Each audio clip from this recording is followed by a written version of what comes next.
Sejam bem-vindos para mais um vídeo e para mais uma apresentação de um livro, e hoje vamos falar do clássico dos clássicos 1984 de George Orwell. Um livro muito conhecido, que deu muito que falar, escrito em 1948 e que é um livro cada vez mais falado, e nós vamos ver porquê.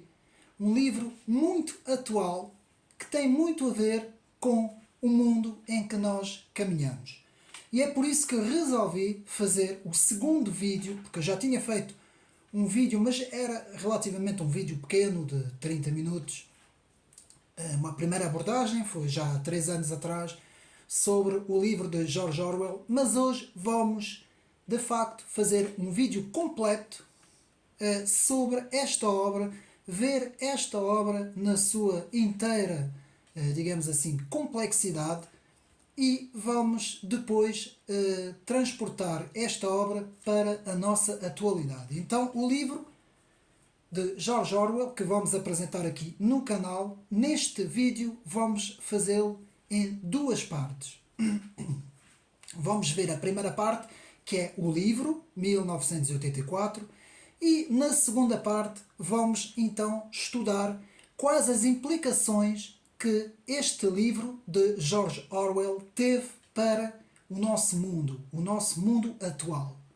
E com isso vamos também, nessa segunda parte, ver um pouco de que fala este livro para o nosso tempo, estudando aquilo que nós chamamos, portanto, o fenómeno do totalitarismo, que nós, portanto, vamos aqui denominar a totalização.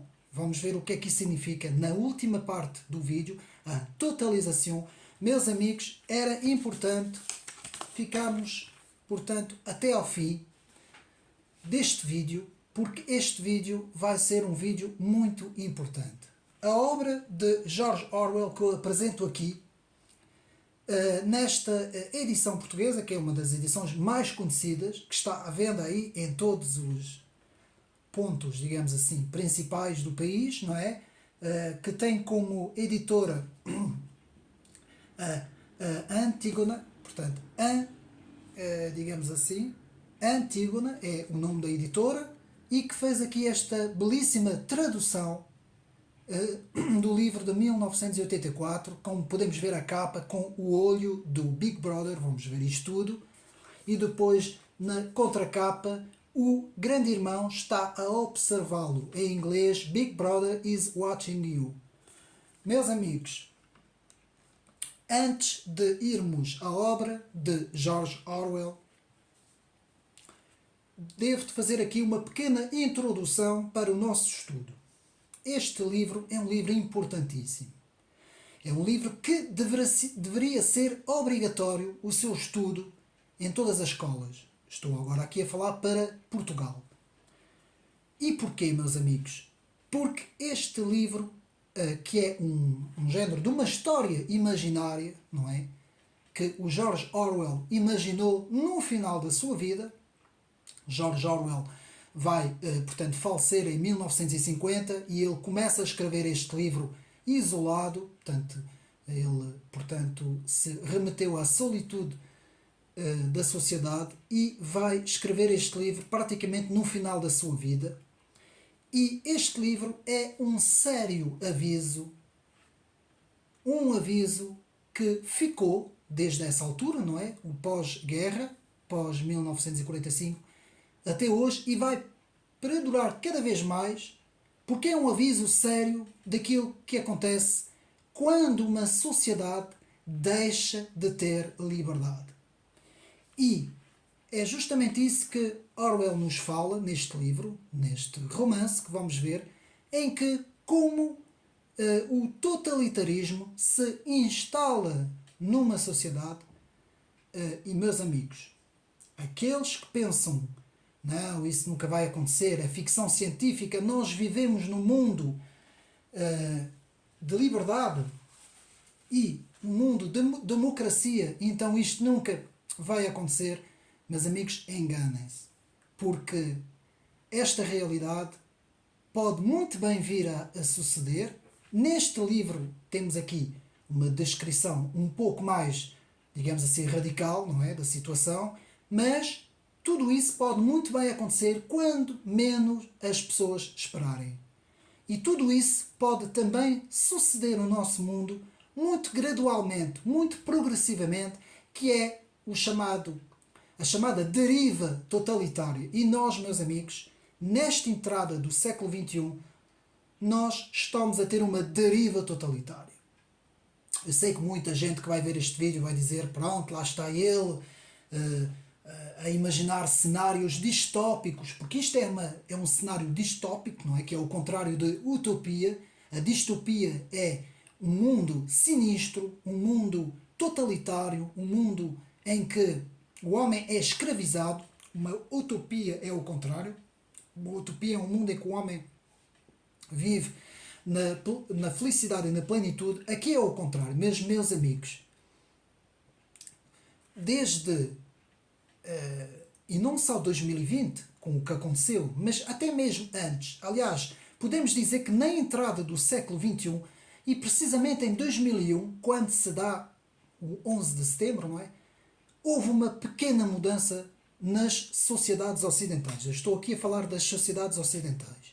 Houve uma pequena mudança de liberdade, de um mundo mais que vivia em liberdade, para um mundo mais securitário, um mundo mais vigiado, digamos assim. E cada vez mais vamos caminhar para isso. E, meus amigos, este livro, esta é uma introdução, porque agora vamos ver o livro.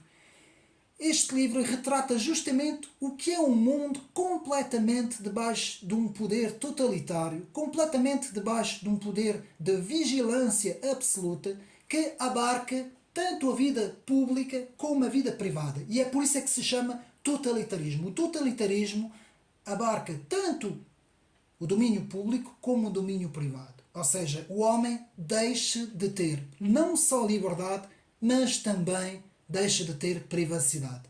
Toda a privacidade lhe é retirado e, neste caso, pode ser um poder de um governo, de um homem, um ditador, pode ser uma oligarquia muito poderosa, a maior parte das vezes é isso que acontece.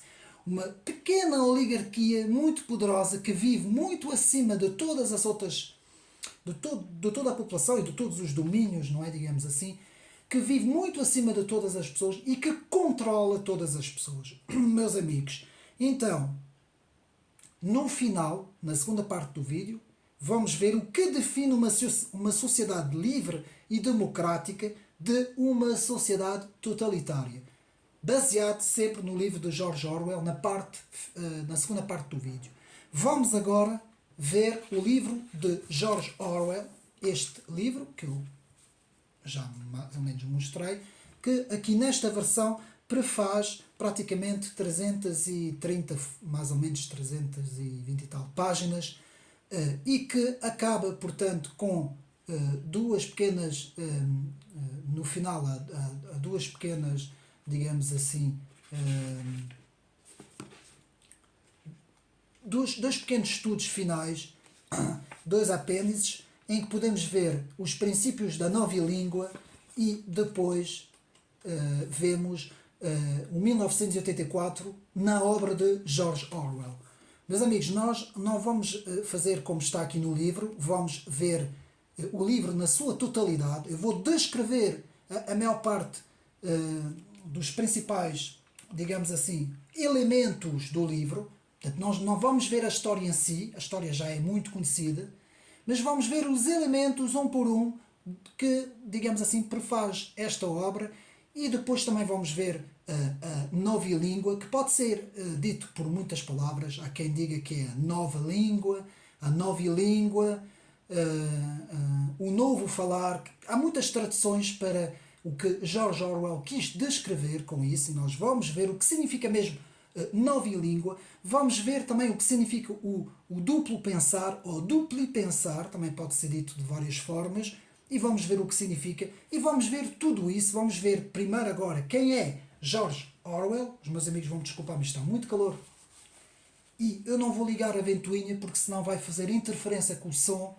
e como ainda as condições ainda não são as melhores, as condições de captação do som, eu prefiro deixar-o assim, passar um bocadinho de calor, mas os meus amigos conseguem ouvir melhor.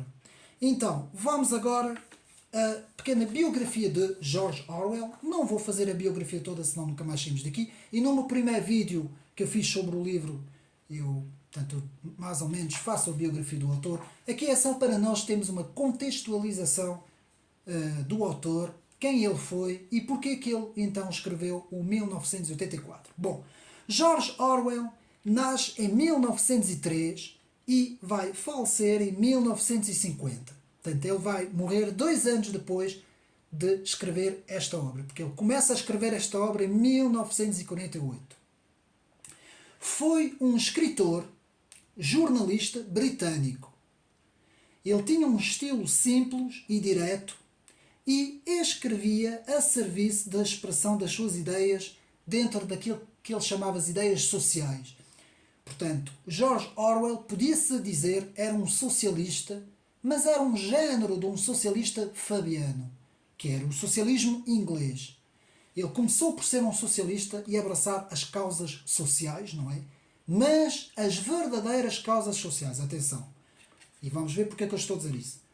Portanto, alcançou fama mundial nos últimos anos da sua vida. Porque foi nos últimos anos que George Orwell escreve o 1984.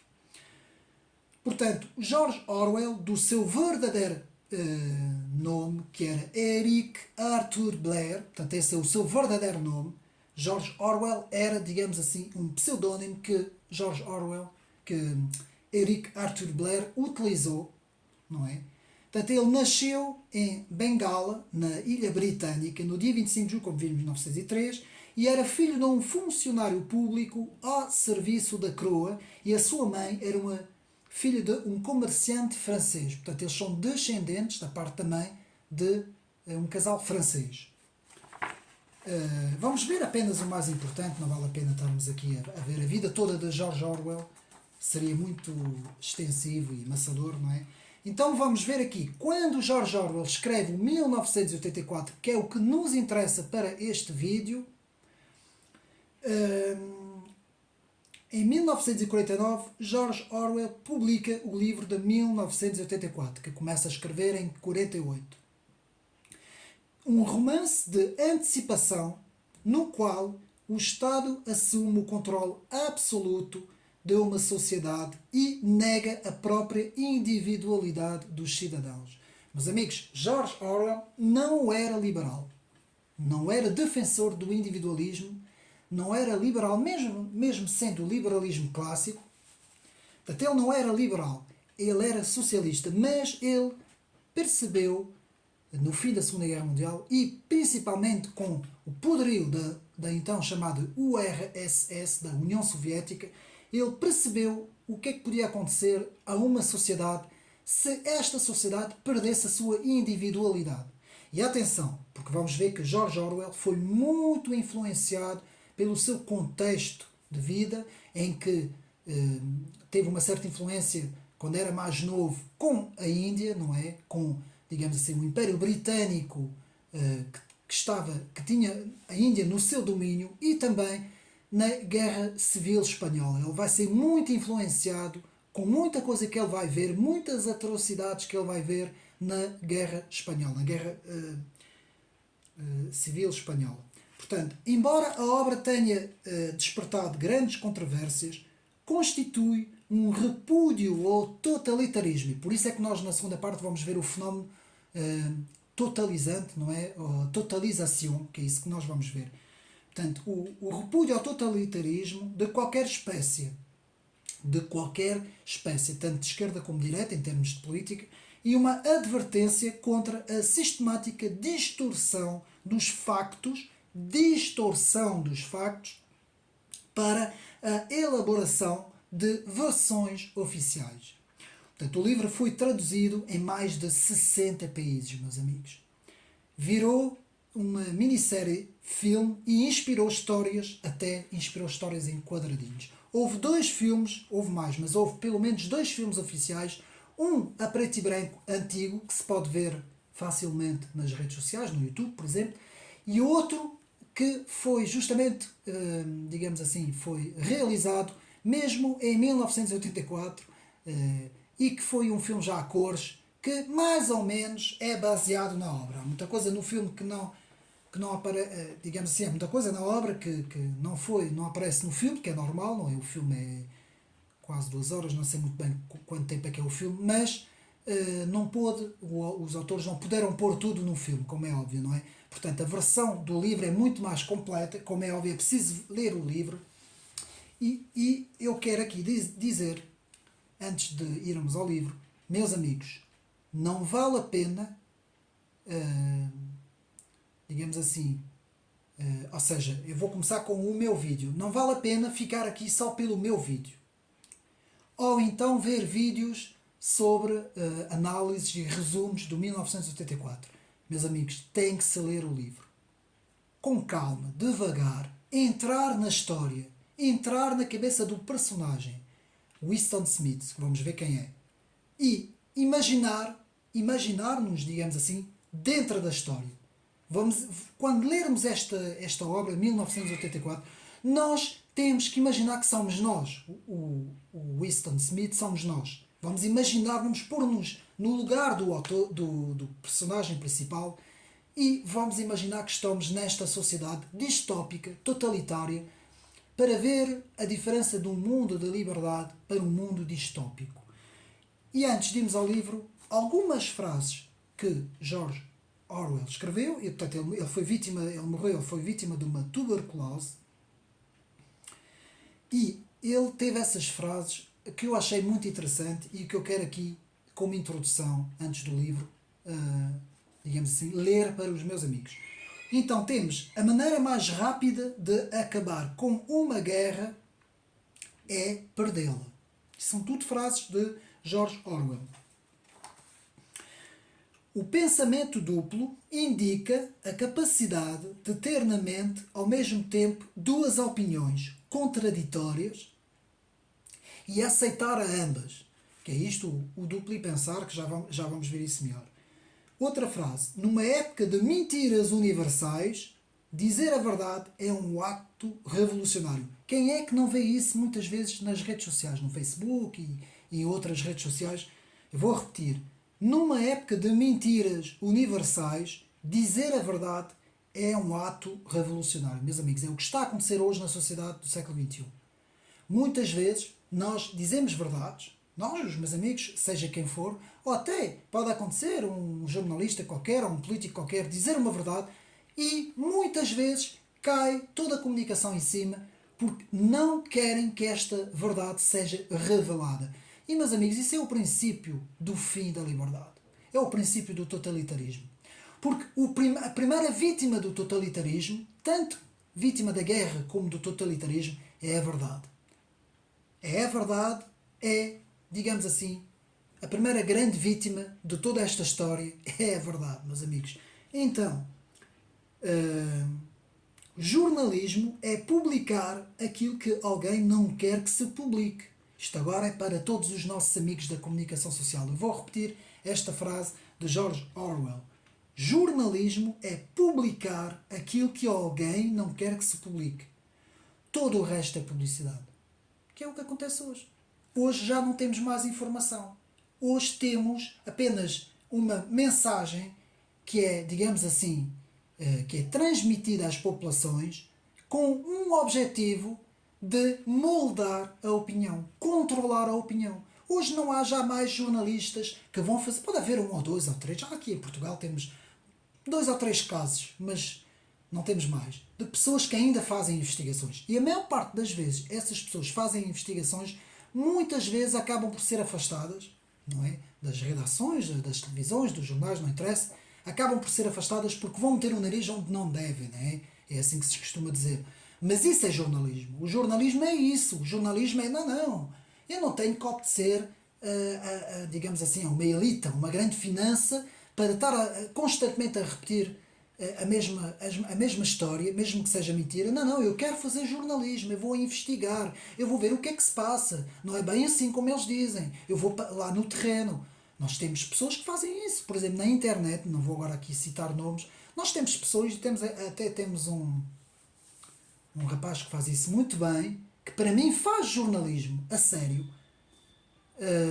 e que justamente vai investigar as causas, não é?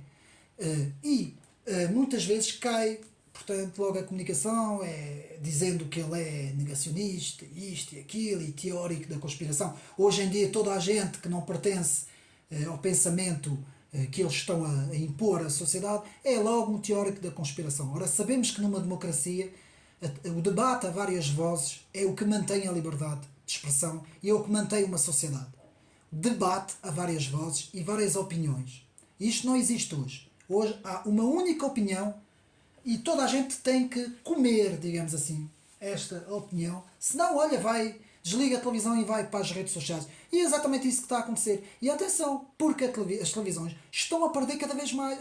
À minha volta, já não sei quantas pessoas deixaram de ver os telejornais. Só vêm para saber a meteorologia ou para saber um resultado esportivo ou coisa assim desse género. Não querem saber mais nada porque sabem que já não conseguem. Portanto, já não se conseguem informar pela televisão. Tal o pensamento único entra para dentro das casas adentro, não é? Digamos assim. Então, George Orwell, no final da sua vida, não é?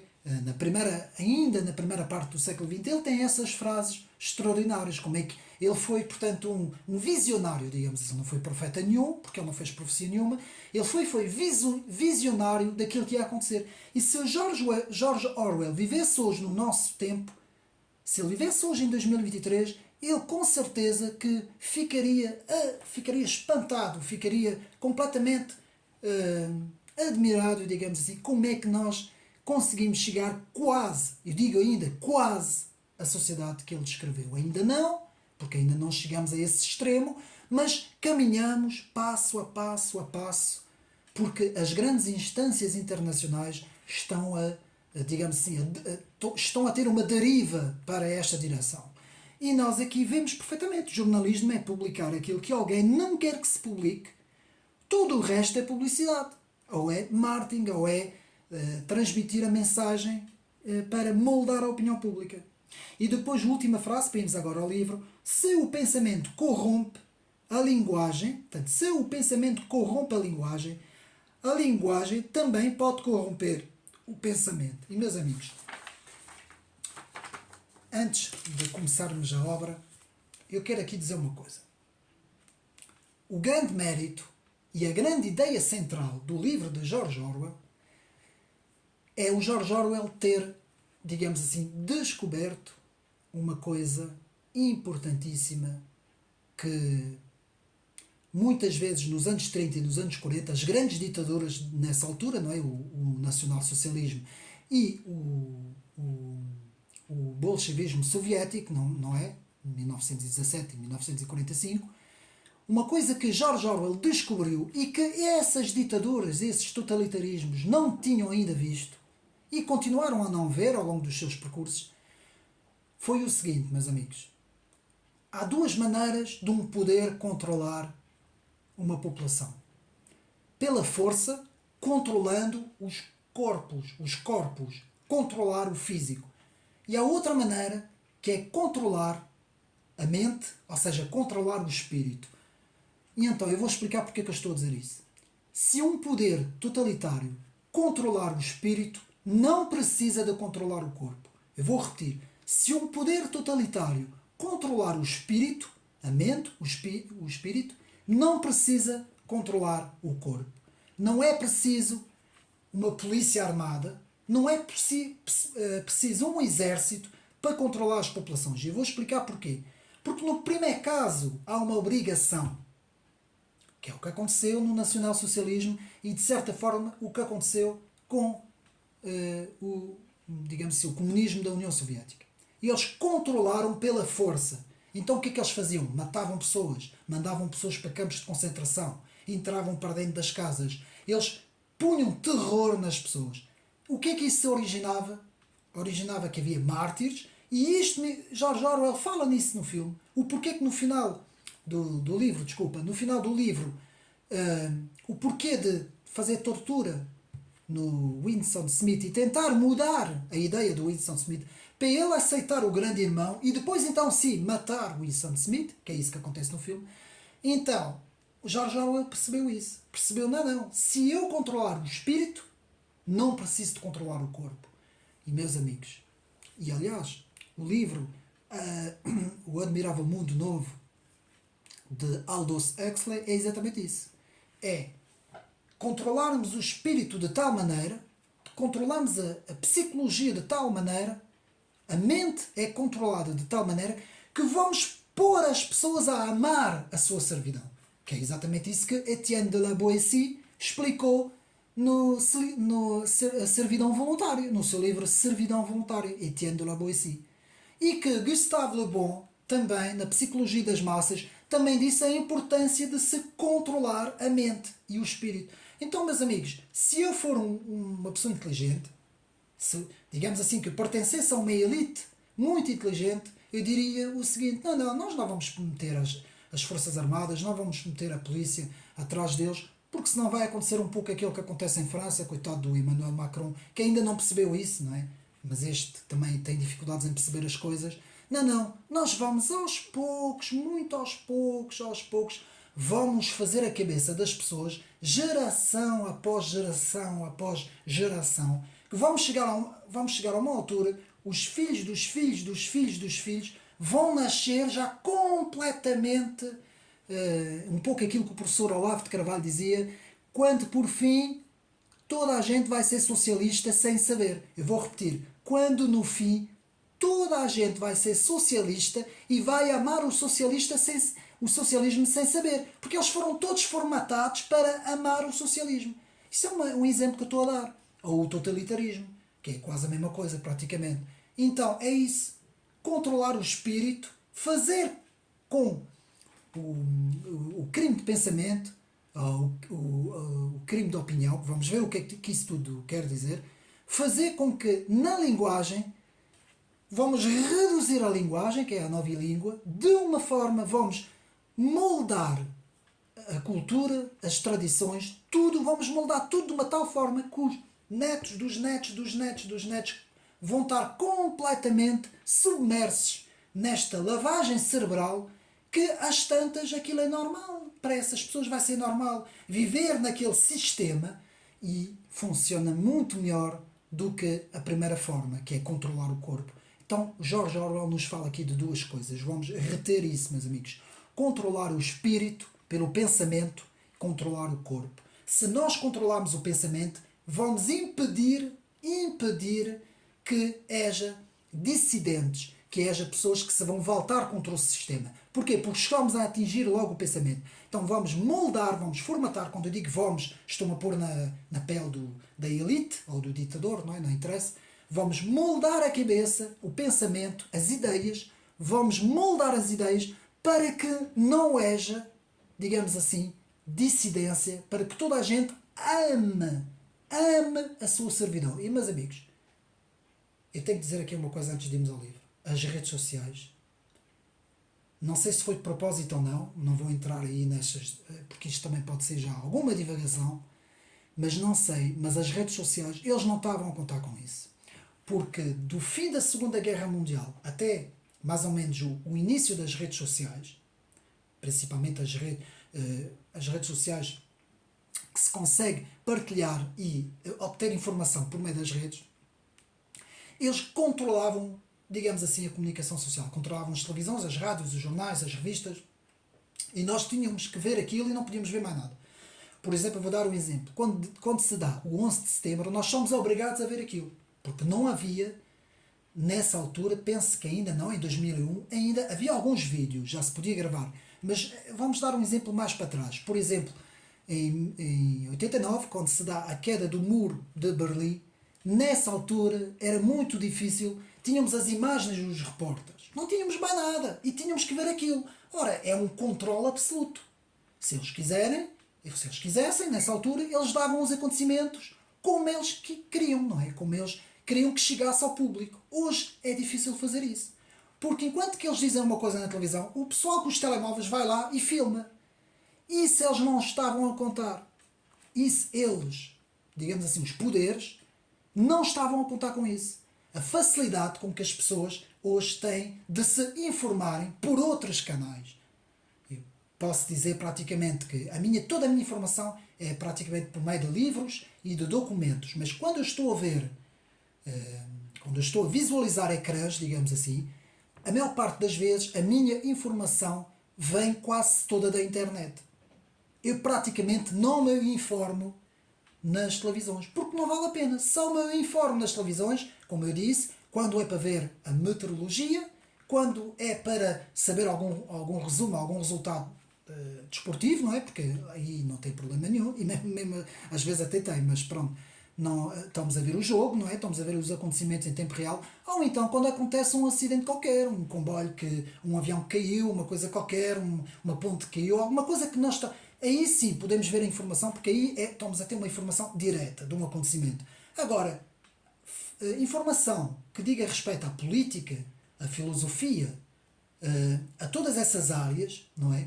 Nós não podemos, porque ela está toda ela condicionada. Ela tem toda uma, digamos assim, uma formatação, um objetivo específico para não nos dizer, então quando estamos a falar de um conflito entre dois países, por exemplo, aí não vale a pena. Não vale a pena tentar informar-se pela televisão, meus amigos, não vale. Eu estou a dizer isso com conhecimento daquilo que eu estudo, meus amigos. E George Orwell, ele próprio diz, ele diz e muito bem, a frase que eu disse, ele diz muito bem. Portanto, o jornalismo é publicar aquilo que alguém não quer que se publique. Todo o resto é marketing, é publicidade, digamos assim, é controlo, é moldar a opinião pública. Portanto, hoje em dia apenas uma parte sobre a comunicação, a moldagem da opinião pública. E, meus amigos, qualquer poder, seja ele totalitário, tecnológico, tecnocrata, seja ele o que é que for, a primeira coisa que deve fazer é justamente pegar na comunicação. Comunicação, que é isso que, vamos ver, Winston Smith trabalhava nesse ministério, que é o Ministério da Verdade, que vamos agora ver, que é para moldar para que a opinião pública receba uma informação. E é exatamente isso que acontece aqui no 1984. E, meus amigos, mais uma vez, para terminar esta introdução, e vamos agora começar o vídeo, controlar o espírito e não o corpo. Porque se eu controlar o espírito, não preciso de controlar o corpo. Eu ponho-me no lugar da elite que controla. Vamos controlar o espírito, vamos moldar o pensamento, impedir que haja um pensamento dissidente dentro da cabeça, impedir, fazer com que as populações amam a sua servidão. E não é por acaso que aquela frase do presidente do Fórum Económico Mundial, vocês não terão nada e serão felizes. Porquê que ele acaba com serão felizes? Porque o objetivo é esse, toda a gente vai ser feliz com o sistema que nós vamos construir. Nós vamos apagar todo o passado. Atenção, o passado é o grande inimigo. Vamos aqui ver os inimigos deles. O passado é o grande inimigo. Vamos apagar todo o passado. Vamos construir uma nova sociedade, um novo, como eles tanto gostam de dizer, um novo recomeço, não é? E vamos então criar uma população que pode ser reduzida, não é? Porque muita gente não se consegue fazer isso, daí que tem que haver uma redução. E vamos então pôr essas pessoas todas felizes. Nem que elas fiquem todas em casa a receber um rendimento universal, não é? Ficam todos em casa, vamos ter uma série de inteligências e máquinas a trabalhar para esta gente. A maior parte delas vão estar em casa e vão ser felizes. Um pouco como Harari disse, né? O grande mentor do Klaus Schwab, não é? Harari que disse: não sabemos muito bem como é que vamos pôr as pessoas felizes. Essa grande porcentagem da humanidade que vai estar a mais, como eles dizem. Então, jogos de vídeo e algumas drogas devem bastar para pôr essa gente em casa entretidos. Eu acho que vai haver outras coisas como nós estamos a ver na televisão, não é? Aqueles artistas todos e aquela gente toda que hoje trabalha para esta nova ordem, não é? Digamos assim. E tudo isso vai contribuir, claro, nem toda a gente se vai deixar enganar. Vai haver uma pequena porcentagem que esses sim vão ser os esclarecidos. Não é os acordados, que isso é a extrema-esquerda. São os acordados woke, não é? Estou aqui a fazer a piada. Os esclarecidos são aqueles que sabem o que é que se passa, conhecem bem o passado, têm uma noção grande de história, atenção, e conhecem bem em termos culturais, têm uma certa cultura que os outros não têm, e é por isso é que não se deixam enganar, e um certo conhecimento que os outros não têm, ao contrário do que eles dizem, porque o que eles dizem a maior parte das vezes é que as pessoas que, digamos assim, que se recusam a aceitar o pensamento correto, como eles dizem, não é? São justamente as pessoas que não são letradas. Ora, isso, eu sou a prova do contrário, meus amigos. Eu já li mais livros na minha vida do que todos esses jornalistas juntos. Não estou aqui, isto não é, eu não gosto nada de falar de mim. Como vocês veem aqui no meu canal, eu nunca falo de mim. É muito raro falar de mim, até porque eu não sou nada e nem sou ninguém, meus amigos. Nem digo que estudos têm, nem nada. Eu não gosto dessas coisas, mas eu apenas disse isso agora em termos de leitura, porque muitas vezes gostam de fazer das pessoas que não aceitam o sistema, gostam de fazer dessas pessoas iletradas, pessoas que não têm estudos, que não lêem. Ora, é precisamente o contrário, meus amigos. Eu conheço pessoas à minha volta que são pessoas que estudam muito, meus amigos. Leem muito. São poucas. Leem muito, estudam muito, não andam a ver a televisão, estudam. Compram livros, estudam documentos, analisam, pesquisam, passam horas e horas a pesquisar, meus amigos. E essas pessoas é justamente isso que o sistema não quer.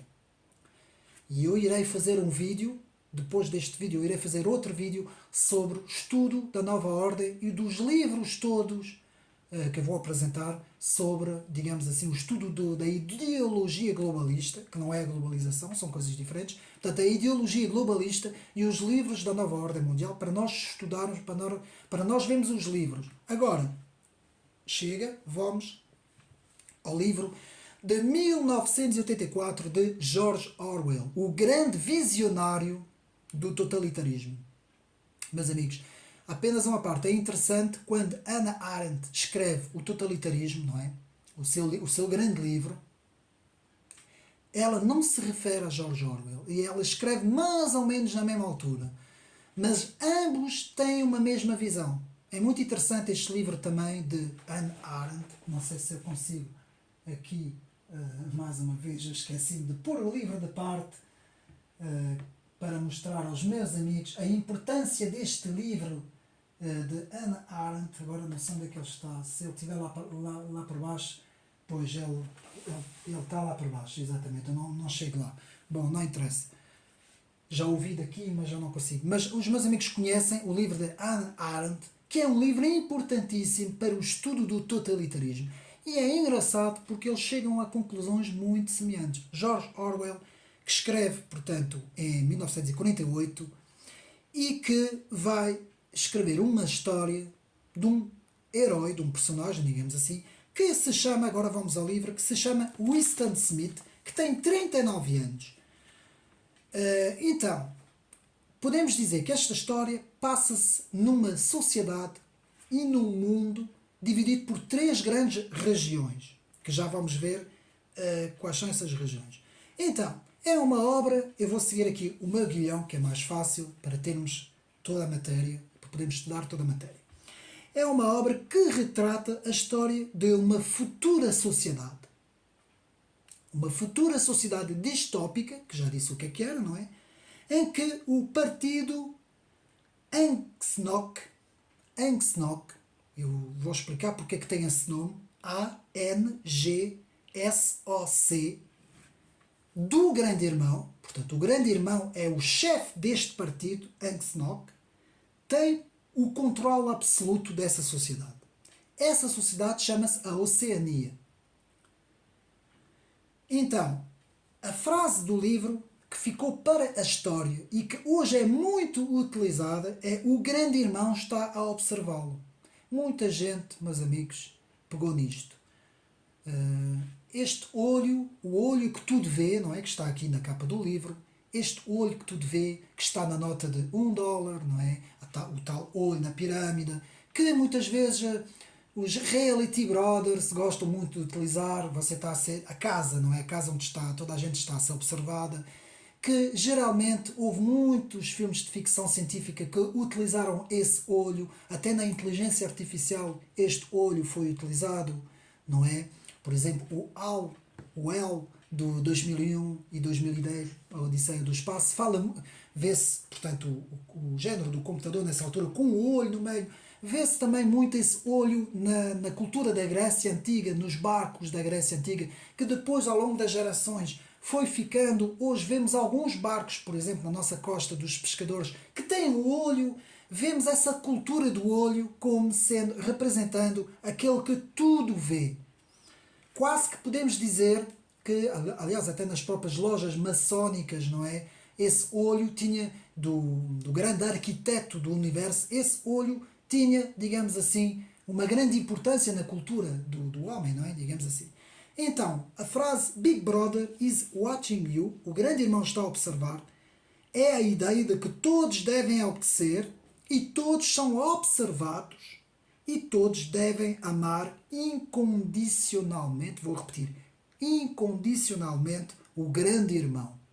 Muitas vezes o grande irmão é uma foto. Portanto, aqui, por exemplo, nesta versão, temos a foto do primeiro filme. Que eu vou mostrar aqui. A foto do primeiro filme. Porque no segundo filme, o que já é a cores, já apresenta aquele homem com aquele bigode, não é? Que é o grande irmão. Que foi uma sátira a Stalin. Há quem diga que George Orwell utilizou uma certa sátira para falar do próprio Joseph Stalin. E atenção, porque George Orwell gostava muito de fazer trocadilhos. Porque ele escreve em 1948 e ele pensou, eu vou alterar os números.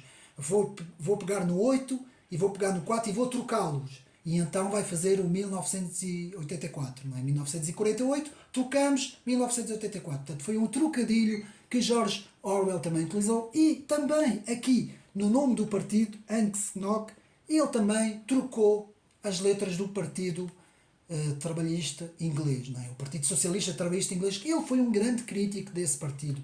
Nós vamos ver. Então, nesta história de Winston Smith, aparece o chamado telecrã. O telecrã é um género de um ecrã que todas as casas têm.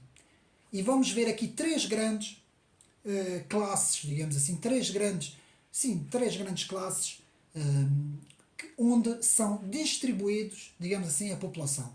E vamos ver que o partido externo, há o partido interno, o partido externo e os proles.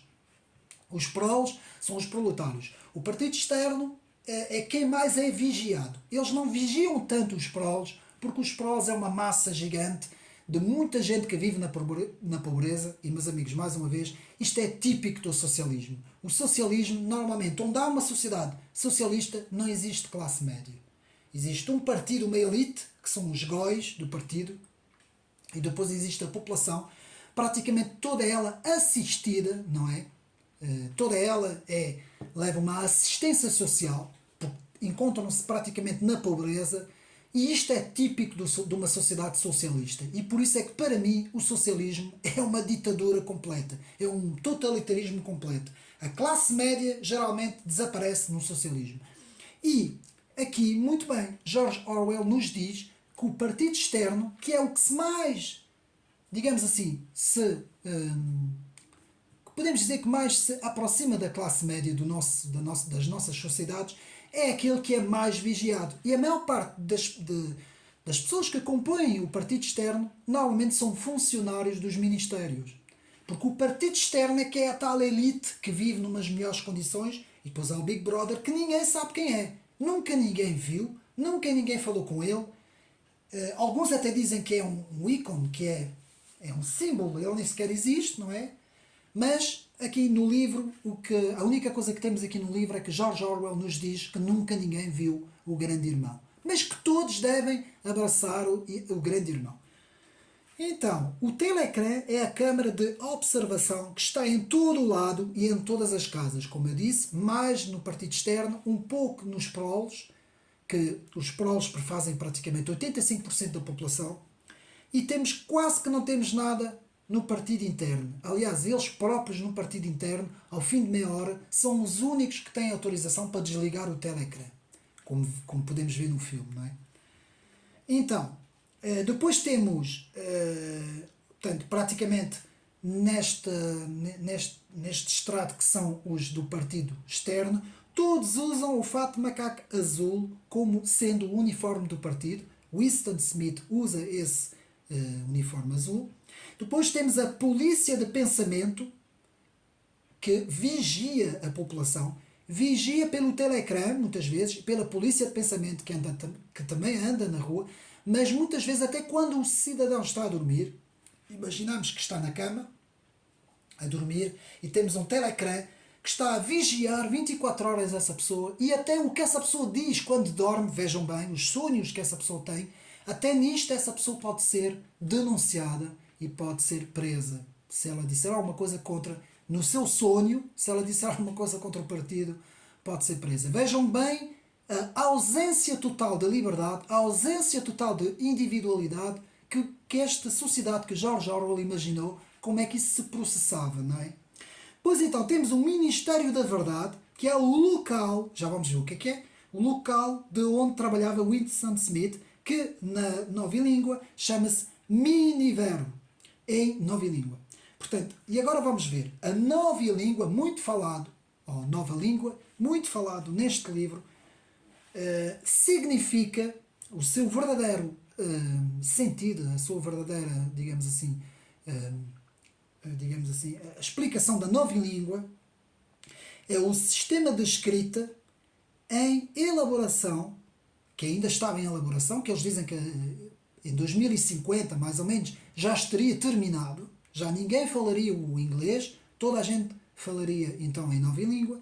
Portanto, é o sistema de escrita em elaboração que tem como objetivo a redução do vocabulário para impedir o pensamento crítico. Eu vou repetir, a redução do vocabulário para impedir o pensamento crítico. Portanto, a nova língua foi inventada para impedir que haja pensamentos contra o sistema do Big Brother, digamos assim. Depois então temos o slogan do partido, que isso é um dos slogans que foi mais conhecido ao longo da história, nesta obra, muito conhecida, e que nos diz, que os meus amigos já todos ouviram falar, todos conhecem: guerra é paz, liberdade é escravidão e ignorância é força. Aqui vemos justamente o duplo pensar a funcionar. Ou seja, duas ideias contraditórias que se contradizem e que formam uma verdade.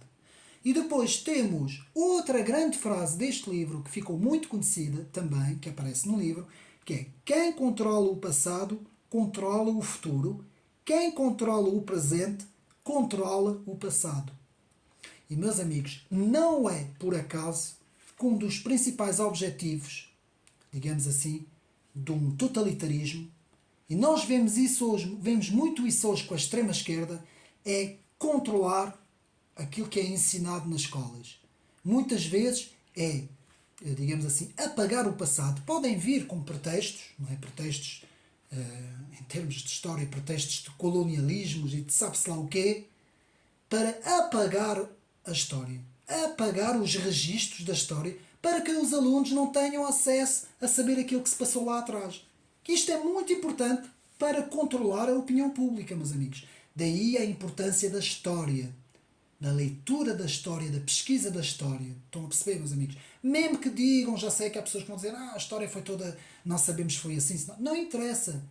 O que nós sabemos dos documentos, temos que preservar. O que nós sabemos sobre Afonso Henriques, nosso primeiro rei, toda a documentação, seja ela qual for, mesmo que alguma seja contraditória, porque vejo muita gente também a comentar que o Afonso Henriques fez isso, mas não fez aquilo, ou que fez aquilo, mas não fez isso. Não interessa. A documentação que nós temos que preservá-la. É um património. Não é possível tocar nela. Não se pode riscá-la. Um governo que vier e que disser vamos apagar todo o passado é ditadura, é totalitarismo, meus amigos. Então, vemos então os dois grandes slogans, não é? E vamos agora aos ministérios, os 4 grandes ministérios. Temos o Ministério da Verdade, em que trabalhava Winston Smith, que se ocupa da publicidade, da comunicação social, justamente de todas as notícias. Tudo isso é o Ministério da Verdade. Por isso é que se chama Ministério da Verdade. E, meus amigos, querem saber o nome que tinha o Ministério? O jornal principal da União Soviética, durante muitos anos, chamava-se o Pravda, que era o jornal. E sabem o que é que Pravda quer dizer? A verdade. Vejam bem. Ou seja, justamente para se apresentar, nunca se esqueçam disso.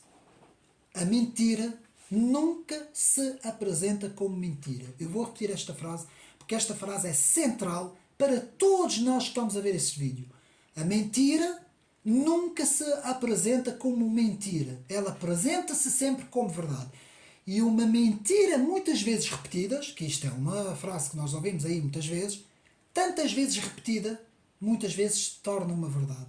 Por isso é que a repetição é importantíssima. E por isso é que nós vemos no telecrã, nesta sociedade, constantemente as notícias, e agora a Oceânia venceu esta guerra, e agora vencemos uma guerra com a Eurásia, não sei aonde, e os militares venceram. Ao longo de todo o livro, o telecrã está sempre a bombardear as pessoas com estas notícias. Aliás, no filme, o segundo filme, o filme a cores, não é? Pode-se ver perfeitamente isso. Uma voz de uma rapariga, uma voz muito eloquente, não é? Que está constantemente a bombardear a mente das pessoas. E nós vemos isso na comunicação social. De manhã à noite temos sempre o mesmo discurso.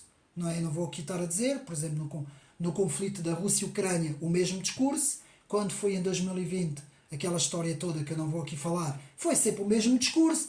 Portanto, temos sempre o mesmo discurso. Cada vez que há uma coisa que interessa às grandes elites que a população receba como moldar a opinião pública, então temos sempre o mesmo discurso.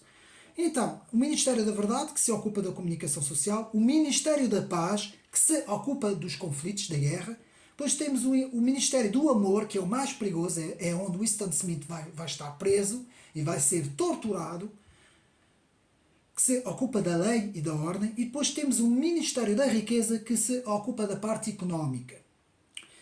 Na nova língua, então, o Ministério da Verdade é o Miniver, o Ministério da Paz é o Minipax, o Ministério do Amor é o Mini-Amor e o Ministério da Riqueza é o Mini-Rico. Isto na nova língua, para impedir que haja palavras que possam dar, digamos assim, que possam dar asas a, digamos assim, a dissidência, não é? Que possam querer criar uma dissidência. Então, perante o telecrã, que estava praticamente nas paredes, preso a uma parede de todas as casas, todos tinham que fazer uma, digamos assim, uma expressão facial feliz, otimista, bem disposto. Se a pessoa acordasse assim mal disposta ou com uma cara, já se desconfiava daquele indivíduo. Mandavam logo a polícia do pensamento para ver o que é que se estava a passar. Então, agora vamos ver o duplo pensar, portanto, que vamos ver mais para a frente, não vale a pena agora falar disso outra vez. Vamos ver um dos personagens também, O'Brien, que é o amigo que se vai fazer amigo de Winston Smith, que vai até dizer que pertence à dissidência, vamos ver qual é essa dissidência, mas no fim vai se revelar como fazendo parte do partido. E vai ser ele que vai, digamos assim, trair Winston Smith, não é? Isso na história do livro. Agora, o grande bode expiatório. Eu acho muita piada isto, porque aqui George Orwell foi muito visionário quando disse que havia um bode expiatório. Aqui no livro é o Goldstein, Emanuel Goldstein. E aparece a cara dele, no filme a cores podemos ver, aparece a cara dele e é o bode expiatório. E há 2 minutos de ódio que toda a gente vai ter que ter durante o dia, não é? Para odiar, todos vão para uma sala de cinema, todos vão ver aquela cara do Goldstein e durante os 2 minutos toda a gente vai gritar Goldstein, Goldstein, morta Goldstein, morta Goldstein. O ódio vai ser tanto que de repente para eles ficarem normais aparece então a figura do grande irmão e as pessoas até fazem o nosso Salvador aparece. Tudo isso é exagerado. Claro que isto tudo é um género de um controle da comunicação social exagerado, não é? Nós hoje não temos assim dessa forma, mas é para nos mostrar, o que George Orwell aqui nos mostra, é como uma multidão pode ser completamente hipnotizada. Aqui, por exemplo, eu lembro-me quando começou o conflito da Ucrânia, da Rússia com a Ucrânia, repetiram tantas vezes do Putin, não vou agora estar a falar disso, porque não é aqui o objetivo deste vídeo. Eu tinha amigos, agora já não pensam assim, mas na altura, o primeiro mês, Havia pessoas que no onde eu trabalho e na rua, ou no café onde eu estava, as pessoas diziam: ah, malvado, malvado, o Hitler, aquilo deve ser a personificação do Hitler. Tal era a lavagem de cérebro. E quando foi em 2020, também não posso aqui falar muito, foi a mesma coisa. Havia, na primeira ou na segunda semana do confinamento, logo quando aconteceu, em março ou abril, toda a gente andava, era álcool gel em tudo que era sítio, era pessoas que andavam completamente, quase que mais um bocadinho, e andavam todos com aqueles fatos todos especiais, não é? Fatos especiais quando vemos nos filmes de ficção científica, não é? Que as pessoas entram dentro de salas contaminadas e tal. Andava tudo completamente louco. Ou seja, o poder, meus amigos, o poder que têm as imagens na mente das pessoas.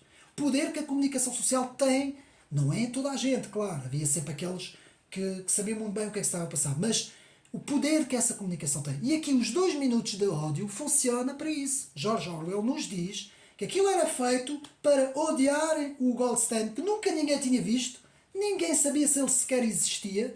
Dizem que ele escreveu um livro, e esse livro era um livro terrível, não é? E o Emmanuel Goldstein era então o personagem, o bode expiatório que o partido do Grande Irmão tinha criado, praticamente, tinha feito, para que a população fosse completamente induzida a odiar o Goldstein e a amar o Grande Irmão. Então, o Goldstein fazia parte da chamada Fraternidade, que era um grupo dissidente que também nunca ninguém tinha visto. E o que é que Goldstein, não é? Goldstein, defendia? Ele defendia, vejam bem, meus irmãos, meus amigos, agora estou a falar do Grande Irmão, escapou-me. Ele defendia a liberdade de expressão, a liberdade da imprensa, a reunião e liberdade de pensamento. Tudo aquilo que uma democracia, com Estado de Direito, com uma sociedade livre, deve defender. E, meus amigos, que se levantem agora neste mundo. Que se levantem grandes homens que defendam a liberdade de expressão, a liberdade de imprensa, a liberdade de reunião, a liberdade de pensamento. Porque esta foi a liberdade que Deus nos deu, foi o livre-arbítrio e a liberdade que Deus nos deu, e é isso que nós precisamos. Que se levantem grandes homens agora, neste início do século XXI, por toda a face da Terra, meus amigos, e que defendem isto, que defendem a todo o custo, porque isto é a base da nossa liberdade. Quando isto acabar, nós vamos estar todos, num totalitarismo e a maior parte das pessoas vão ser perseguidas, não é? E é por isso é que nós temos que defender esta liberdade de expressão. Não é defender direitos completamente loucos de minorias que querem transformar-se em pássaros e em extraterrestres e em sabe-se lá o quê. Não é nada disso. É defender a liberdade de expressão que podemos falar. Todos! Os cristãos, principalmente, que são aqueles que não estão a dar a liberdade nenhuma de expressão. Meus amigos, vocês não onde vêem nenhum cristão a ser defendido, não é os católicos comunistas que pertencem ao sistema. Como agora vamos ter agora este mês todo com a vida do Papa, não é? Eu estou a falar dos cristãos verdadeiros que defendem a palavra. Esses aqui são perseguidos, morrem às centenas no Médio Oriente e ninguém diz nada, ninguém fala deles. Bom, estamos a desviar-nos muito do vídeo. Portanto, há 3 grandes regiões mundiais neste livro. A Oceânia, onde o herói vive, não é? O Winston Smith. Depois temos a Eurásia e temos a Lestácia. O partido, quando dava jeito, dizia que estava em guerra com a Eurásia. Quando lhe dava jeito, era com a Lestácia. Conseguia moldar a opinião da mente das pessoas conforme quisesse. E isto é muito importante porque isto acontece no interrogatório final em que O'Brien vai interrogar Winston Smith constantemente sobre a Oceânia está em guerra com quem? A Oceânia está em guerra com quem? E o Winston Smith fica completamente baralhado. E nós vemos isso. Quem ler o livro com calma vai perceber isto. Então, temos a Fraternidade, que era o nome dado à rede clandestina de Goldstein, que tem um livro terrível, um terrível compêndio, com todas as heresias que o próprio Winston Smith vai ler também. Chegamos agora ao pensar crime. O que é o pensar crime? Ou pensa-crime? Ou crime-ideia. Tanto pode ser dito como pensa-crime ou crime-ideia. Só aí, na palavra, nós vemos o que é que isso quer dizer. Então, o crime essencial que continha em si todos os outros crimes. Vejam bem, o crime é a definição. O crime essencial que continha em si todos os outros crimes, que é o pensar-crime ou crime-ideia. Ninguém podia ter esse pensamento. A pessoa que tinha esse pensamento era levada, era presa, era torturada, era vaporizada, nós vamos ver o que é que isso quer dizer, deixava de existir. Então, o trabalho de Wilson Smith consistia em retificar os números originais de forma a fazê-los coincidir com os números mais recentes do partido. Era também corrigir erros nos jornais, nas revistas, nos livros, nos vídeos, em tudo, nas notícias. As que não interessavam ao partido eram lançadas no chamado buraco da memória, que no filme pode-se ver, é um buraco que eles mandam as coisas para lá e aquilo com o fogo praticamente queima completamente essas notícias, esses papéis que já não interessam, não é? Este processo se destinava a todos os meios de comunicação do grande partido, que detinha todo o controle dos meios de comunicação. Portanto, o passado, muita atenção a esta frase que eu vou dizer, o passado era reescrito e atualizado. É engraçado que estes socialistas globalistas adoram esta palavra de reescrever, reset, recomeçar, refazer, tudo de novo, apagar tudo. Isso é um sonho que eles têm todos. Se puderem apagar tudo, ui, então era a melhor coisa. E construir uma sociedade socialista global, não é? Que é isso que é o grande sonho deles, não é? Um pouco a imagem do George Orwell. Eu vou mandando os meus bitaques no meio do livro, fazendo a transposição com o nosso mundo, porque temos muita coisa semelhante àquilo que George Orwell escreveu. Então, o fala-escreve, vamos ver também o que é que isso quer dizer, o fala-escreve, que é dispositivo que registra a voz humana e converte em texto e o arquiva. Muito engraçado, porque na inteligência artificial, como eu já tenho um vídeo que fiz, os chats GPTs podem fazer muito bem esta função, meus amigos. E mais não digo. Então, depois temos o dicionário, chamado Dicionário da Nova Língua, que aqui estava na 9ª edição e já estava a ser feita uma 10ª edição, segundo nos diz aqui o livro. Eu estou a dar mais ou menos os principais tópicos do livro, digamos assim. Depois temos a palavra saucing, que é preciso perceber o que é que George Orwell quis dizer com saucing, que é socialismo em inglês. E George Orwell, que era socialista, Fabiano, apercebeu-se de que esse socialismo fabiano, da diferença deste socialismo fabiano para o comunismo de Stalin, a diferença era o seguinte. Um funciona, como eu disse, não é? Um funciona contra o corpo, não é? Manda militares e polícia e controla pela violência. O outro é progressivo. Trabalha na mente, trabalha na cultura, trabalha na comunicação social, vai trabalhando, como os nossos jovens hoje todos nas escolas, não é? O que eles estão a fazer hoje nas escolas, não é? O que se está a passar nos grandes eventos de música, não é? Que vocês têm estado a ver, nunca se viu nada assim. Meus amigos, eu sou dos anos 80 e a música que era feita nesse tempo era uma música bem feita, não havia ideologias políticas, eram músicos que cantavam pop, cada um tinha o seu estilo, mas o objetivo era a música, era divertir-se. Hoje não, hoje é tudo ideologias sexuais, ideologias antirracistas, todas essas coisas que nós estamos a ver, tudo isso é fruto dessa ideologia socialista global, não é? Globalista, não é?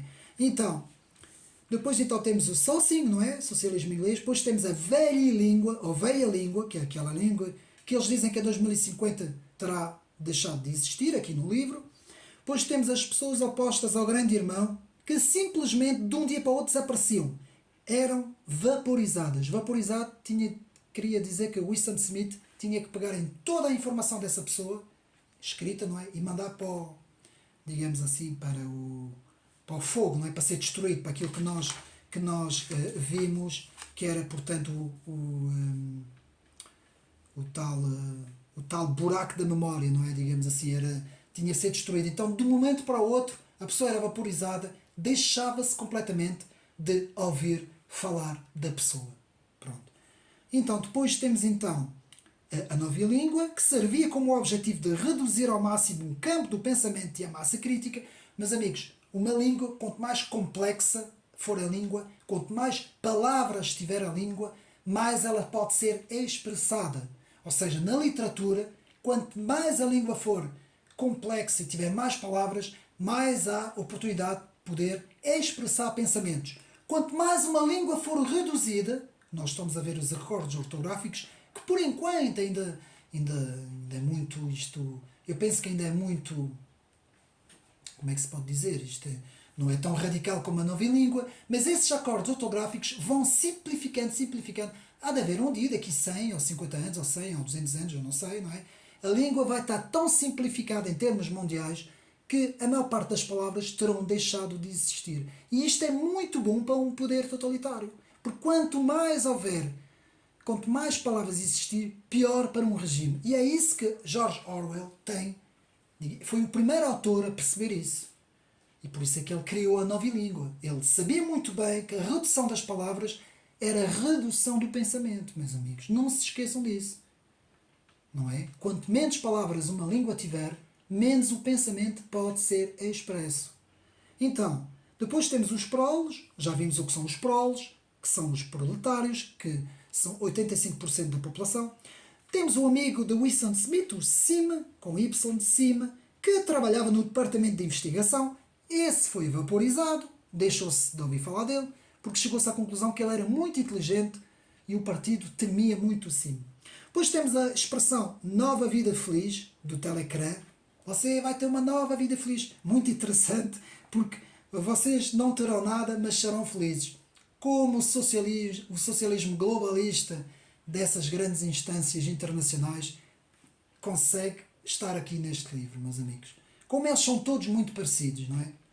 Depois temos o rosto-crime, o chamado rosto-crime, que era o Telecrã conseguia ver se alguém tinha o rosto de suspeita e era um rosto de crime, segundo ele. Em novilíngua, palavra que designa a expressão do crime que podia ser denunciado como uma suspeita. Depois temos o ato sexual, que não era permitido, apenas era permitido nos membros do partido, somente para a procriação, para fazer mais membros, pequenos membrozinhos do partido, mas era proibido para o resto da população, não é? Havia até uma liga juvenil, chamada Liga Juvenil Antissexo, em que pertencia a Júlia. A Júlia é a rapariga de cabelos pretos, mais nova do que o Winston Smith, em que o Winston Smith vai encontrar, eles vão se encontrar, ela vai deixar um pequeno bilhete para ele, a dizer que ela o ama, ele ao princípio vai desconfiar, mas depois vão se encontrar, e ao longo do livro eles vão estar juntos. Até vão alugar um quarto numa casa velha, de uma loja de velharias, vão ficar num quarto cá em cima para poderem se encontrar. Eu aconselho os meus amigos a lerem o livro e depois verem o filme, a segunda versão. Depois, todas as crianças deviam ser engendradas por inseminação artificial, INSART, em novilíngua e educadas em instituições públicas. Isto é mesmo socialismo puro e duro. Depois, se o partido anunciava que 2 mais 2 é igual a 5, todos tinham que acreditar. Meus amigos, esta história que nós ouvimos muito por aí, do 2 mais 2 é 5 e não é 4, no sentido de que quem manda somos nós, isto é a realidade de um poder titânico, de um poder totalitário, que é a verdade não interessa, interessa aquilo que nós dizemos. No comunismo de 1917, até chegar praticamente quase aos anos 60 e 70, passando por Stalin, não é, nos anos 40 e 50, a verdade era o principal alvo. Stalin sabia que a verdade não podia vir ao de cima. Então ele teve que recriar uma nova verdade e essa verdade tinha que ser ele que controlava essa verdade, por meio de todos os meios que ele tinha à sua volta. O problema é que ele fazia isso, como eu disse, em termos de atacar o corpo e não a mente. Porque ele podia ter feito isso um pouco à imagem de George Orwell e principalmente de Aldous Huxley, não é? Do livro Admirável Mundo Novo, em que aí era uma lavagem cerebral que é muito mais eficaz do que ter o poder pela força, não é? Portanto, ter o poder pela mente do que ter o poder pela força. Portanto, a filosofia do partido negava não apenas a verdade empírica, como até a própria existência da realidade exterior. Vejam bem, a existência da realidade exterior. Rejeitar o que os olhos viam e acreditar no partido. Rejeitar o que os olhos viam e acreditar no partido. É a mesma coisa que um político em França, da République en Marche, de Emmanuel Macron, vir, como eu já vi na televisão, vir a público dizer não, nas zonas urbanas ainda há muitos franceses. Meus amigos, quem anda lá e vê a realidade diz assim, epá, tu vejo uma coisa, aquele político está a dizer outra, ou então quando vem dizer não houve quase nada, o vandalismo foi pouco, agora já acalmou, já não... Então, mas eu estou lá, estou a ver o país todo incendiado e aquele político está a dizer que não se passa nada. Estão a ver? Claro que isso é exagerado, não é?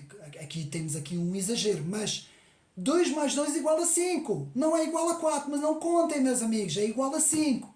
Que é isso que eles gostam muito de dizer. Portanto, um membro do partido não podia estar só. Reparem bem, um membro do partido não podia estar só. Não podia ter vida privada, tinha que participar sempre em atividades coletivas do partido. Nunca podia estar só era perigoso. Tinha que estar sempre em coletivo. Isso faz lembrar muito as atividades desses partidos comunistas que ainda existem por aí, não é? Depois temos o Charrington, que era o velho vendedor da loja de velharias, que lhe alugou o quarto e o vendeu o famoso pisa-papéis que vemos aqui no 1984, que o Winston tanto custou que levou com ele e que no final um dos da polícia do pensamento pegou e a mandou para o chão e partiu o pisa-papéis. Pisa-papéis, esses artigos antigos que era, digamos assim, era símbolo de que tinha existido uma civilização anterior e que o grande irmão e o partido queria apagar completamente da memória, não é? Então as crianças eram ensinadas a espiar os pais e a denunciá-los se houvesse suspeitas.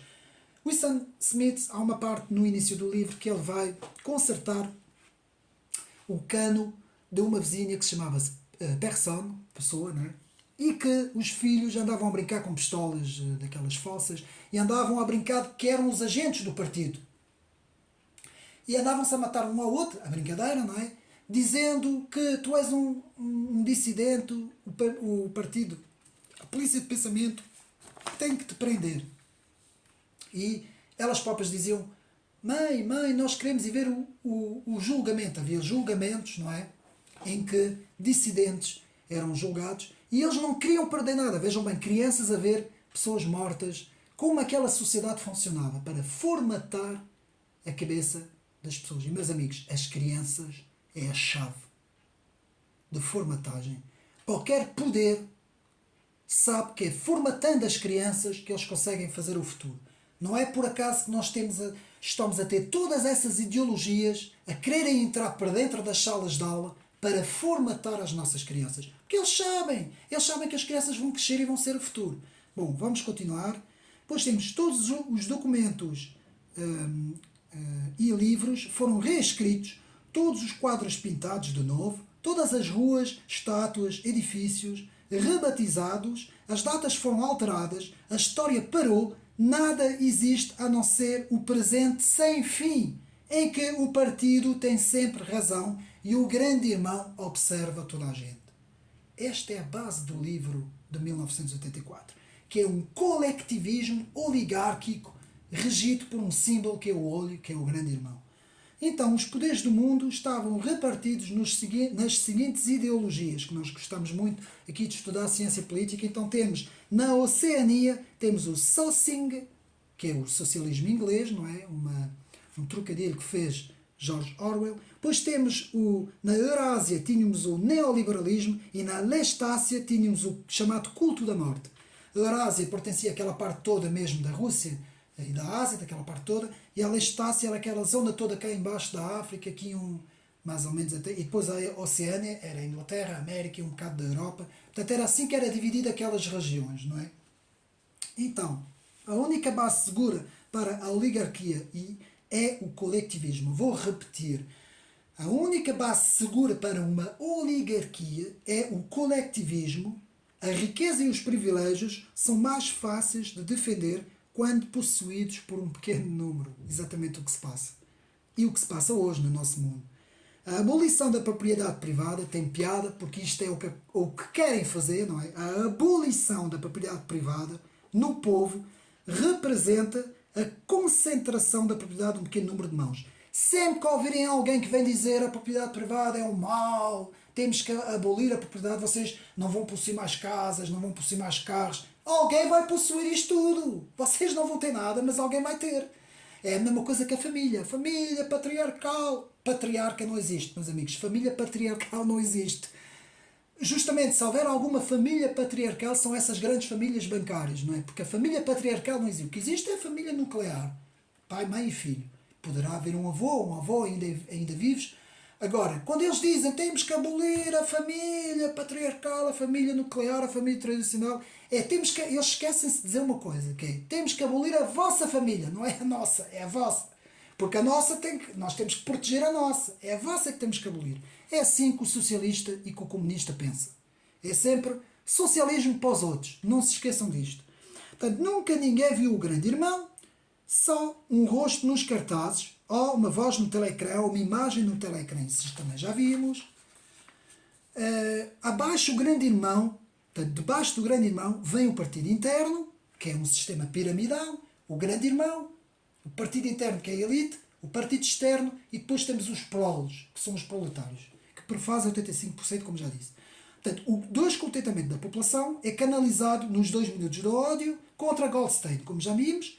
Pensar crime também já vimos. Duplo pensar, que significa a capacidade de acreditar em duas convicções opostas. Aí temos que parar um bocadinho.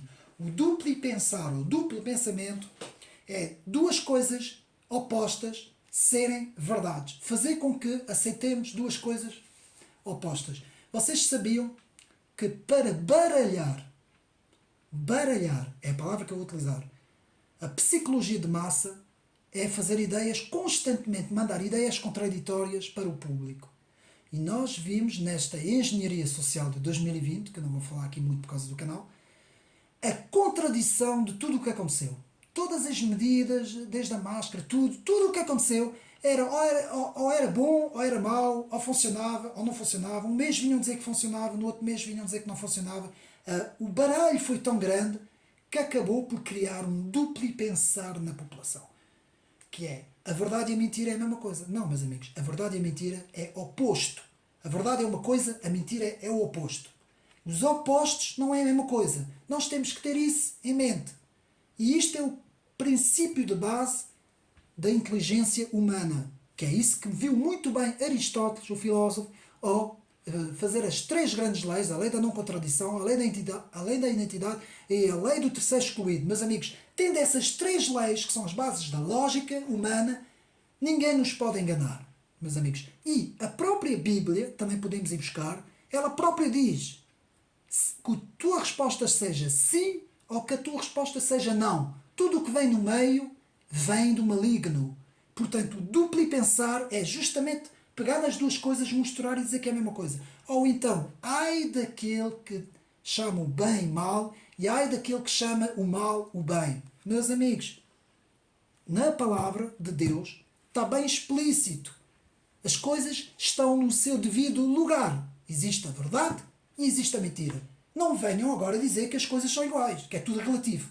O relativismo é duplo pensar que muito bem, já em 48, tinha visto George Orwell. Portanto, duplo pensar significa a capacidade de acreditar em duas convicções opostas, aceitando-as ambas. E atenção, porque todas essas teorias que estão a vir do wokeismo e da extrema-esquerda é exatamente isso. Eu não vou aqui desenvolver muito. Mas se os meus amigos pensarem o que é que eles estão a ensinar às crianças, é baralhar a mente das crianças. Estão a perceber o que é que eu estou a querer dizer? Portanto, muito cuidado com o duplo pensar. E agora a ideia central do texto, eu vou ler, vamos ler apenas 2 passagens. Eu vou ler a página 217 desta versão, portanto, 217, que é, para mim, uma das ideias centrais do livro. Portanto, 217, onde é que está? Ora bem, e vou ler então esta passagem. Assim, o partido rejeita e habilita os princípios originalmente defendidos pelo movimento socialista, mas falam em nome do socialismo. Reparem bem, prega um desprezo pela classe trabalhadora, sem paralelos nos últimos séculos, mas veste os seus militantes com um uniforme, outrora próprio dos trabalhadores manuais, e que por isso mesmo foi adoptado pelo partido. Mina sistematicamente a solidariedade da família, mas trata o chefe por um nome que apela diretamente ao sentimento da lealdade familiar. Até os nomes dos 4 ministérios governamentais, que já vimos, portanto, que é Ministério da Verdade, Ministério do Amor, Ministério, digamos assim, agora não me recordo onde é que está, portanto, o Ministério da Paz, do Amor, da Riqueza e da Verdade, não é? Então, até os nomes dos 4 ministérios governamentais patenteiam certa espécie de despudor na sua deliberada inversão dos factos. Ou seja, o Ministério da Paz trata da guerra, o Ministério da Verdade das mentiras, o Ministério do Amor da tortura, o Ministério da Riqueza trata da fome. Eu vou repetir, que isto é uma das chaves do livro. Reparem bem, o Ministério da Paz trata da guerra, é o contrário da paz. O Ministério da Verdade, justamente, promulga mentiras para toda a sociedade. Vejam bem. O Ministério do Amor é onde Winston Smith é torturado praticamente quase até a morte. E o Ministério da Riqueza faz com que toda a gente tenha fome até desencher. Típico de um sistema socialista. Faz o que eu digo, não faças o que faço. Eu prego uma coisa para ser eleita, a seguir vou fazer o contrário. Estamos aqui em Portugal, não vou falar sobre o nosso caso, porque senão nunca mais acabava o vídeo. Então, pois só apaziguando as contradições se pode conservar indefinidamente o poder. Não existe outro meio de quebrar o antigo ciclo. Se se pretende impor para sempre a igualdade humana, se a classe alta, como lhe chamamos, quer manter-se permanentemente no seu posto, então a atmosfera mental dominante deve ser de loucura controlada. 1984. George Orwell. Meus amigos, achei esta passagem, quando li o livro, pormenorizadamente, tirando os apontamentos, foi a passagem mais importante que eu li, meus amigos. Uma das mais, porque há outra que vamos ler mais a seguir. Portanto, então vamos continuar. O teleecrã apanhava as pessoas todas, mesmo a dormir, como víamos, e a segunda ideia central do livro, o que é o poder? Fantástico, meus amigos. Eu aqui achei fantástico esta passagem, o que é o poder, nunca ninguém pensou. Muitas vezes a primeira coisa que vai na nossa cabeça no poder é o dinheiro. O poder é quem tem muito dinheiro. É uma meia verdade. Ou seja, não está completa, porque o poder não é isso. E aqui George Orwell explica na página 264, e vamos ler aqui, página 264, o que é que George Orwell entende por poder. Que é justamente o que o O'Brien estava a dizer ao Winston Smith no interrogatório. Ele aqui diz mesmo o que é o poder. Aliás, uma das frases dele é: o poder é uma bota na cara de um homem no chão, pisando a cara, uma bota pisando, mas constantemente, infinitamente. A bota, pumba, pumba, pumba. Isso é a definição que... E agora vamos ler que George Orwell nos dá. Agora digo-te, qual a resposta à minha pergunta? É a seguinte: o partido busca o poder exclusivamente por amor ao poder. Portanto, não nos interessa o bem dos outros, somente o poder. Esta frase resume não só 1984, mas resume toda a classe política ocidental, meus amigos, e toda a elite ocidental. Eu vou repetir: não nos interessa o bem dos outros, somente o poder. Nem riqueza, nem luxo, nem longevidade, nem felicidade. Só o poder puro. Já vais perceber o que significa poder puro. Nós somos diferentes de todas as oligarquias do passado, porque sabemos o que estamos a fazer. Todas as outras, mesmo as mais parecidas com a nossa, que é o nazismo e o comunismo, procuravam ser cobardes e hipócritas. Os nazis alemães e os comunistas russos aproximaram-se muito de nós nos métodos, mas nunca tiveram a coragem de admitir os seus próprios motivos. Fugiam, talvez até acreditassem terem tomado o poder a contragosto e por um período de tempo limitado, e que logo ao virar da esquina havia um paraíso onde os seres humanos poderiam ser livres e iguais. Nós não somos assim. Sabemos que ninguém toma o poder com o intuito de o deixar. Reparem bem, sabemos que ninguém toma o poder com o intuito de o deixar. O poder não é um meio, é um fim. O poder não é um meio, é um fim. Não se instaura uma ditadura para se salvaguardar uma revolução. Não se instaura uma ditadura para se salvaguardar uma revolução. Faz-se a revolução para se instaurar a ditadura. Vou repetir. Não se instaura uma ditadura para se salvaguardar uma revolução. Faz-se a revolução para se instaurar a ditadura. Aqui está explicado. 1789, 1917 e 1939. Vá. Um bocadinho antes, mas vamos pôr a data por aí. Aqui são explicados esses três grandes flagelos que foi a Revolução Francesa, a Revolução Russa e o poder alemão. Aqui está explicado, meus amigos. Então, o objetivo da perseguição é a perseguição. O da tortura é a tortura. O do poder é o poder. Começas agora a entender? Estão a perceber? Isto, portanto, O'Brien estava a falar com Winston Smith. Ao mesmo tempo que estava a torturar Winston Smith, estava a explicar o que era o poder, o porquê que eles tinham o poder. Porque todos os grandes totalitarismos perseguiram as pessoas e essas pessoas foram mártires. Morreram completamente abraçando a causa, não é? Como os cristãos, os romanos, que vão para a arena e que vão a cantar. Hein? Os cristãos, quando foi a grande perseguição de Nero, não é? Os cristãos entram a cantar no grande Coliseu, não é? Onde eram feitos os combates de gladiadores, eles entram lá a cantar e morrem todos entregando, alguns até morriam a sorrir, não é? O próprio Nero ficou, como é que eles morrem no chão com um sorriso? Porque eles morrem mártires, morrem completamente entregues à causa. Isto aqui é um poder maléfico, satânico, a tal ponto que eles dizem, não, nós vamos transformar o nosso preso, a nossa vítima, vamos fazer com que ele ame o irmão e depois então ele, pumba, recebe uma bala na nuca, não é? Como é aqui muito bem retratado no 1984. Então, meus amigos, o poder consiste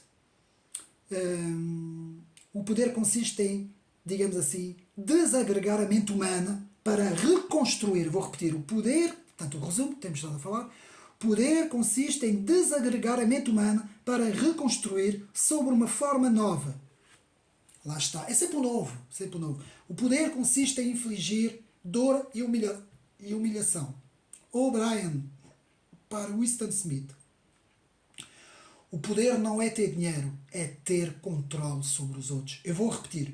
O poder não é ter dinheiro.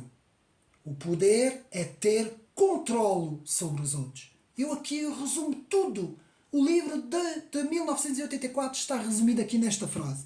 Muito bem, esta mensagem que George Orwell passou. Por isso é que este livro tem que ser lido por toda a gente, meus amigos.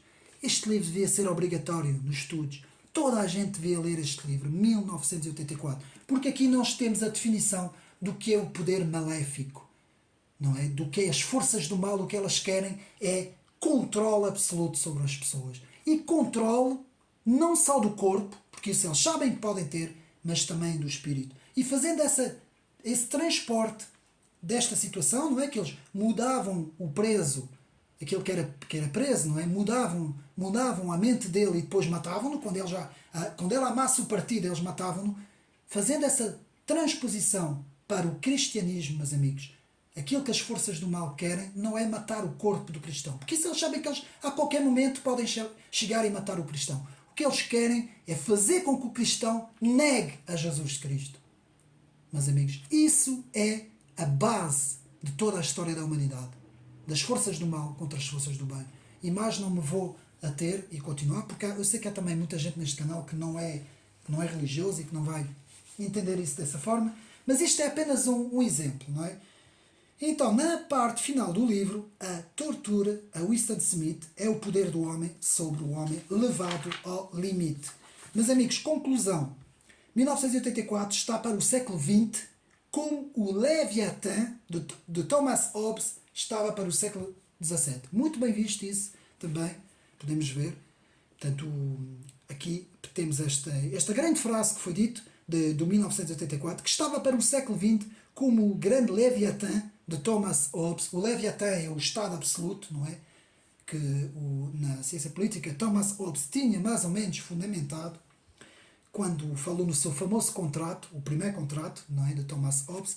Depois temos o contrato de John Locke e depois o contrato de Jean-Jacques Rousseau. Mas isso é ciência política. Agora vamos continuar. A maior ameaça para a humanidade de hoje reside no totalitarismo tecnológico que busca controlar a mente do homem. Meus amigos, isto agora vamos ver esta parte, vamos fazer então a segunda parte do vídeo que eu disse, vamos transpor para o nosso contexto. Então, depois de termos visto tudo isso, e vou acabar, vocês vão ver como é que eu vou acabar o vídeo. Portanto, depois de termos visto isso tudo, vamos ver agora, na segunda parte do vídeo, o fenómeno que eu chamo totalização, que o professor Olavo de Carvalho falava muito de totalização, porque o professor também entendia muito bem de francês e ele fazia muitos estudos sobre isso, e eu vou falar sobre o fenómeno de totalização, mas antes vamos ver o que é que nós entendemos por uma sociedade livre e por uma sociedade totalitária. Bom, uma sociedade livre é o seguinte, a sociedade livre, o que é uma sociedade livre? Numa sociedade livre temos liberdade individual, temos liberdade de expressão e debate de opinião. Vou falar devagar para entendermos. Temos propriedade privada, defesa da propriedade privada. Temos massa crítica e espírito da investigação. A liberdade para ter a massa crítica e para ter espírito da investigação. Temos proteção do património e da memória histórica da nação, não é? Estamos a falar de nações individuais, não é? Temos Estado de Direito e direitos constitucionais. Muito importante é esse sexto ponto. Estado de Direito e direitos constitucionais. Temos o habeas corpus, quem estuda Direito sabe muito bem o que é que eu estou a dizer, não é? Ninguém pode prender injustamente alguém. Muita atenção com o que estão a fazer, com os pretextos, sejam eles sanitários ou do que for, não é? Prender as pessoas do nada. Não, isto não pode acontecer. Tem que haver o habeas corpus.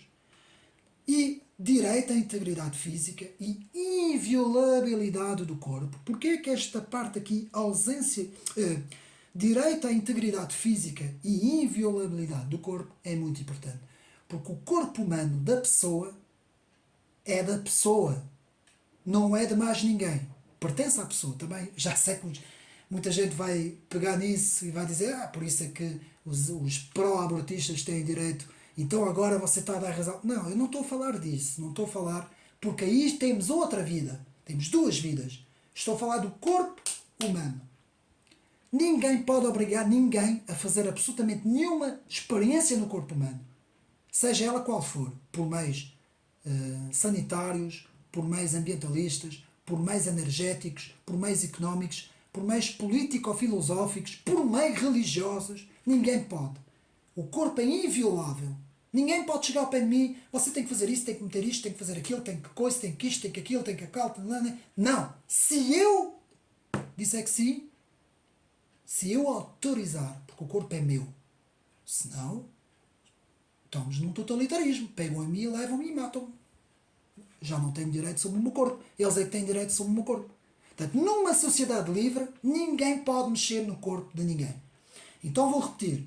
Liberdade individual, liberdade de expressão, debate de opinião, propriedade privada, massa crítica, espírito de investigação, proteção do património de memória histórica da nação, Estado de Direito, direitos constitucionais, habeas corpus, direito à integridade física e inviolabilidade do corpo. Já vimos o que é uma sociedade livre. Vamos agora ver o que é justamente uma sociedade que não é livre. Uma sociedade totalitária. 12 características do totalitarismo. que até estão no 1984. Ideologia oficial. Todos devem obedecer à ideologia. 2. Partido único no poder. Não há mais nenhum partido, não há oposição. 2.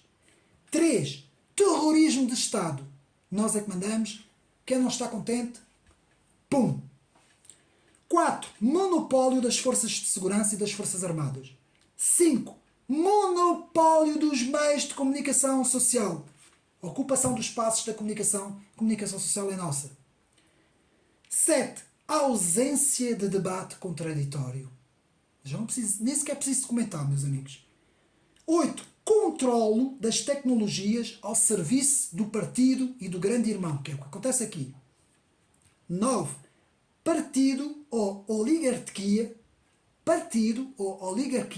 com os melhores meios materiais para viver. Eles é que vivem bem, 90% da população na escravidão. 10. Portanto, é isso, que o resto de toda a população na escravidão. 11. Destruição total do passado, da história, do património, da cultura e da língua. Vou repetir. Destruição total do passado, da história, da cultura, do património e da língua. Isso é importantíssimo para um poder totalitário de estilo 1984. 12. A perseguição a qualquer culto religioso que não seja a adoração ao grande irmão, ao líder, ao partido. No tempo do Stalin, se você dissesse que Deus e Jesus Cristo estava acima de tudo e de todos, você levava um tiro. Porque Stalin, não. Eu é que sou. Estão a perceber? Não preciso comentar. Agora, fenómeno de totalização.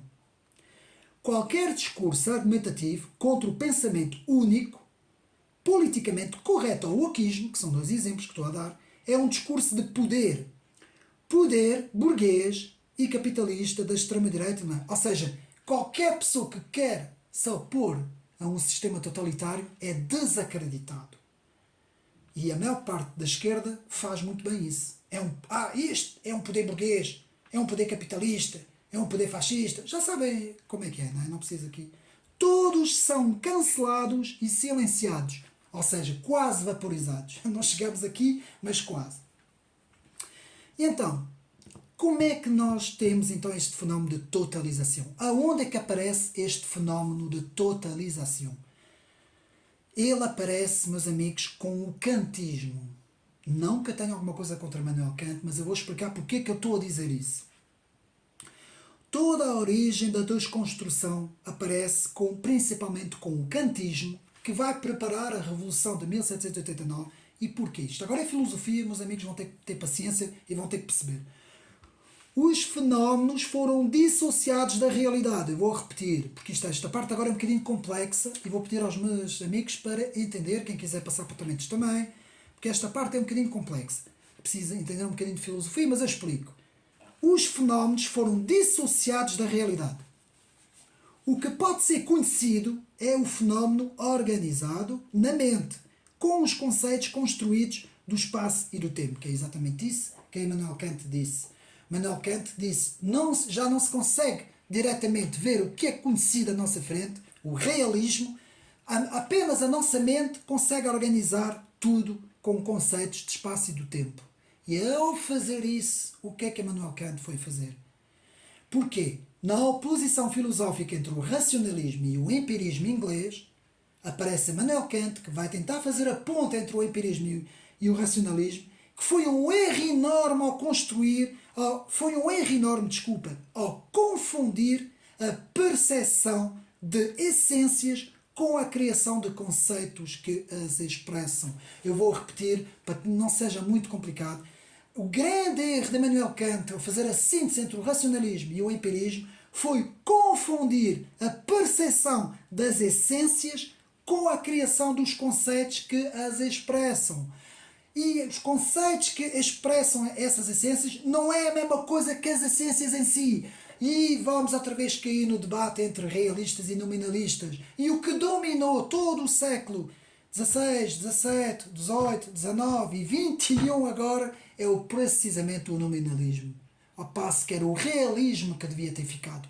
Ao passo que quem estava certo era Tomás de Aquino, não era Guilherme Doucan e muitos outros nominalistas que, ao fazer isso, o que é que eles estão a dizer? Eu explico. Esta garrafa d'água não é uma garrafa d'água.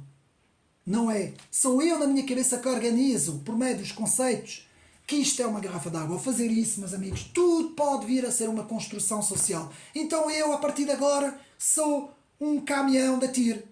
E, a partir de agora, eu quero ser um caminhão. Portanto, se alguém disser que eu sou um homem, eu vou processá-lo. Porque eu sou um caminhão. Ou então sou sei lá, uma pedra. Quem disser que eu não sou uma pedra, eu vou processá-lo. Pronto, a partir de agora eu não vou trabalhar, não como, não bebo, não durmo. Sou uma pedra. Pus na cabeça que era uma pedra. Porquê? Porque nós estamos a confundir exatamente os conceitos que expressam os objetos com a essência dos objetos em si. E o realismo é justamente fazer essa distinção que existe entre as coisas que são universais e os conceitos que expressam as coisas. E nós caímos em todos os grandes movimentos filosóficos, como a analítica, como o desconstrutivismo de Jacques Derrida, como o estruturalismo pós-moderno e o pós-estruturalismo, todos esses, e a filosofia da linguagem, todas essas filosofias partem do pressuposto que é a linguagem que é a construção e não os objetos. Estão a perceber? Então já não existe o sujeito e o objeto, existe entre o sujeito e o objeto. O sujeito já não interessa. Isso é um bocadinho complicado, mas eu explico.